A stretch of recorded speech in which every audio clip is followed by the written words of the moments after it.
Marcel, pesulap merah. Wah, sekarang udah mulai nyinyir saya nih sebagai kuasa hukum para dukun. Katanya dari mana masuknya Undang-Undang 36 2009 pasal 1 angka 16. Kan di situ ditulis pengobatan alternatif bukan dukun. Makanya pesulap merah banyak-banyak main ke sono Ciseeng. Sono banyak ikan apa, ikan mas, ikan mujair, kita mancing. Jadi saya sebelum melaporkan kamu, akun kamu itu sudah konseling dengan polisi. Kalau kamu bilang itu tidak masuk deliknya begini, kamu membodohi kami dong. Nah, sekarang kami bodoh, lebih pintar kamu daripada kami. Hah? Polisi juga kamu anggap bodoh gitu.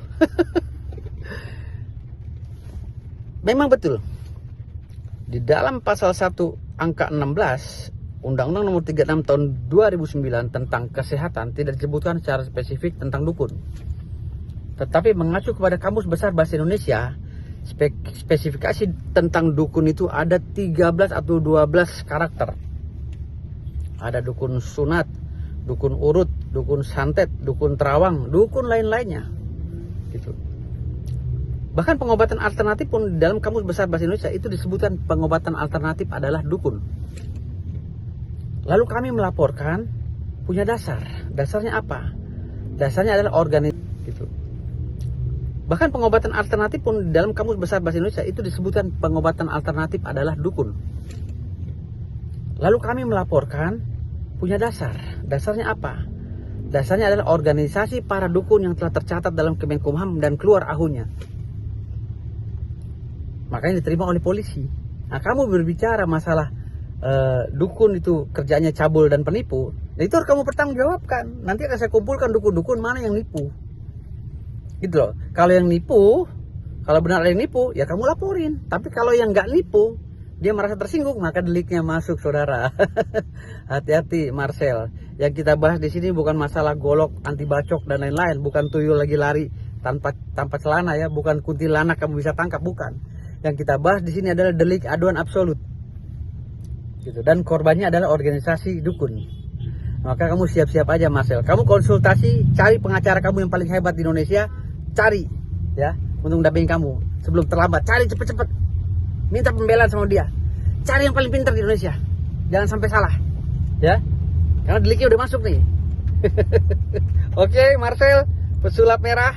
Kita bukan lagi bicara masalah golok terbang atau pungkus paku, kita lagi bicara masalah delik aduan absolut.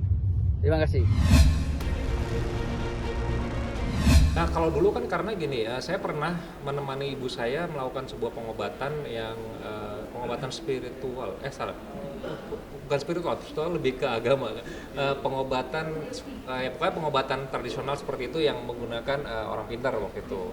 Jadi kita datang ke sebuah tempat dan disuruh nyiapin ABCD segala macam, dan saya bisa membuktikan bahwa yang dia lakukan itu adalah bohong karena menggunakan telur. Waktu itu telurnya dikasih tulisan-tulisan, terus dideketin ke bagian yang tubuh yang sakit, begitu dibuka telurnya ada kotorannya ataupun ada merahnya atau apa gitu, saya lupa pada situ. Pokoknya ada sesuatu hitam, dibilangnya waktu itu penyakitnya sudah diambil. Hari kedua saya kan merasa penasaran loh, kok gitu ya, maksudnya kok bisa, sedangkan disulap juga saya bisa melakukan kayak gitu kan, bisa aja saya ngilangin koin masuk telur juga bisa, ngilangin apapun masuk ke dalam sebuah tempat juga bisa. Akhirnya hari keduanya telurnya saya tandain, hanya saya yang tahu tandanya seperti apa. Begitu pada saat telur itu dibawa masuk dan dibawa keluar kembali, ternyata bukan telur yang sama. Nah, disitulah saya mulai merasakan bahwa ada sesuatu yang tidak benar di sini. Makanya saya bilang saya against dengan pengobatan ataupun yang dukun-dukun yang mengatasnamakan pengobatan tapi menggunakan sulap. Itu yang saya tidak suka. Berarti kan ada orang yang berharap sembuh nih, orang pengen datang ke sana berharap sembuh, tapi ternyata mereka mendapatkan sesuatu yang akhirnya ujung-ujung penipuan. Nah, itu yang kan sudah disalahgunain, ada yang dirugikan. Apapun kita bicara maksudnya gini, apapun bentuknya itu kan berarti penipuan, ada penipuan di sana. Nah, itu yang harus coba diambil serius. Kita kan bicara contohnya gini, kayak waktu dulu ada penggandaan uang, sebenarnya kan trik sulap, kan sulap bisa melakukan itu, kita bisa membuat penggandaan uang, tapi kita lakukan tidak untuk merugikan orang lain, kita untuk pertunjukan. Saya bisa tangan kosong keluar duit banyak bisa, Cuma kan buat menghibur aja, tidak sebatas kayak lu mau uang, lu bayar gue segini, gue kasih alat ini buat produksi uang, kan nggak gitu. Nah, yang kita berusaha untuk kayak sebenarnya gini, hey itu permainan kita, jangan pakai itu untuk ngambil keuntungan dari orang lain gitu. Lebih ke situ sih, makanya ada orang yang mungkin seperti pesulap merah berani bertindak. Kalau misalnya kayak saya kan akhirnya nanti malah rame, tambah rame. Jadi ya udah, selama dia melakukan hal yang benar dan itu masih masuk akal dan logis dan tidak, maksudnya gini, menolong orang dalam arti ada yang orang-orang dirugikan sampai akhirnya sadar, saya support, saya setuju. Kalau dari saya pribadi lah ya, saya setuju dengan yang dilakukan oleh Marcel. Setuju. Karena apa? Untuk supaya orang bisa melihat, terbuka pemikirannya bahwa jangan langsung percaya akan hal-hal yang seperti itu, harus dipertanyakan. Simple aja gitu. Pesulap aja nih pada saat kita melakukan sebuah permainan, kan suka anak-anak, oh gini caranya, netizen pada komen. Tapi kalau orang ini mengatasnamakan dukun atau mengatasnamakan bahwa dia ulama agama misalkan, padahal melakukan sulap dan kebohongan, kok nggak dipertanyakan? Harusnya kan bertanya juga kayak, wah jangan-jangan gini, jangan-jangan gitu. Nah, kita cuma tidak rela kalau gue yang ngelakuin udah jelas-jelas nih, kayak saya nih, saya jelas pesulap, saya ngaku pesulap, saya main di TV, pada jelas orang gini, oh rahasianya gini, wah gini, begitu, ya kan iyalah, kan gue kan menghibur gitu. Nah kalau ada orang yang melakukan itu, anggaplah setidaknya ceritanya nih dia mungkin pakai atribut agama atau dukun, langsung yang percaya, pertanyakan juga dong gitu. Jangan kebiah-uyah kalau orang Jawa bilang, jangan sampai dikatakan bahwa semua dukun itu nipu dan cabul. Tidak. Dukun itu dari bahasa Jawa. Bahasa Arabnya mungkin tabib ya. Nah, saya sendiri juga lahir kan ditolong sama dukun bayi gitu. Dan hampir masyarakat Indonesia di tahun 90-an lahir ditolong sama dukun bayi lah begitu. Jadi jangan mengatakan kalau semua dukun itu nipu dan cabul begitu.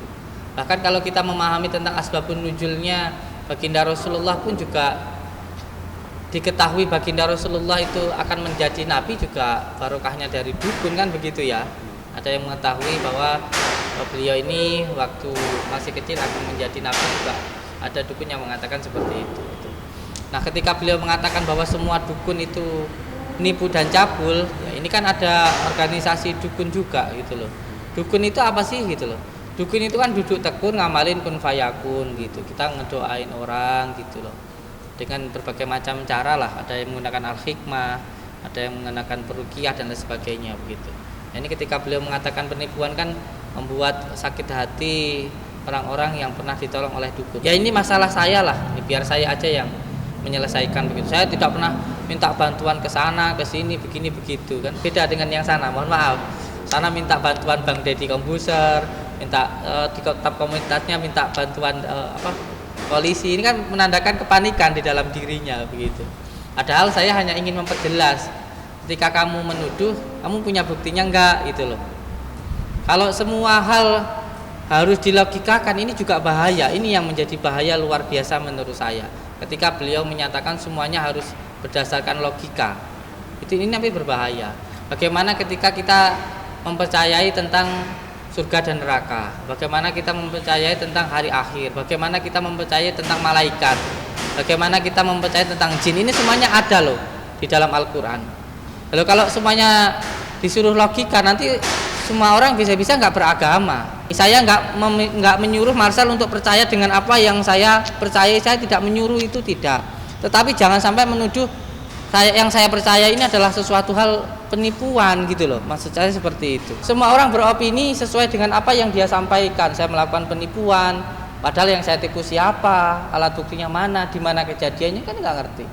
Bahkan video yang beliau ambil ini saya bisa memberikan contohnya. Sini sayang, fotonya ini.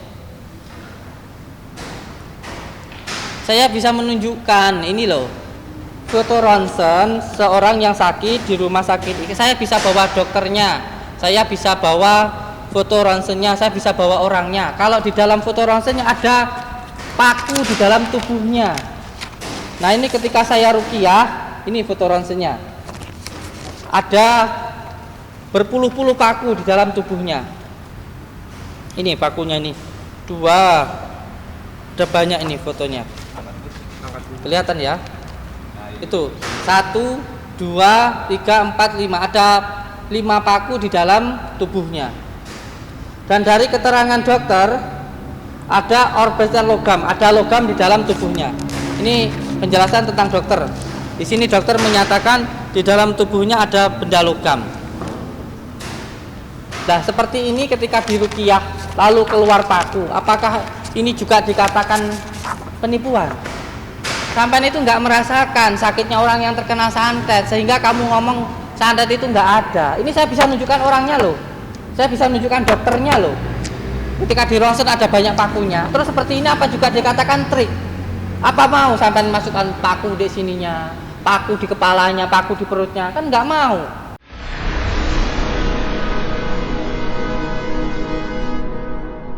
Jadi jangan lupa untuk subscribe Cumi Cumi. Ditekan ya tombol lonceng merahnya.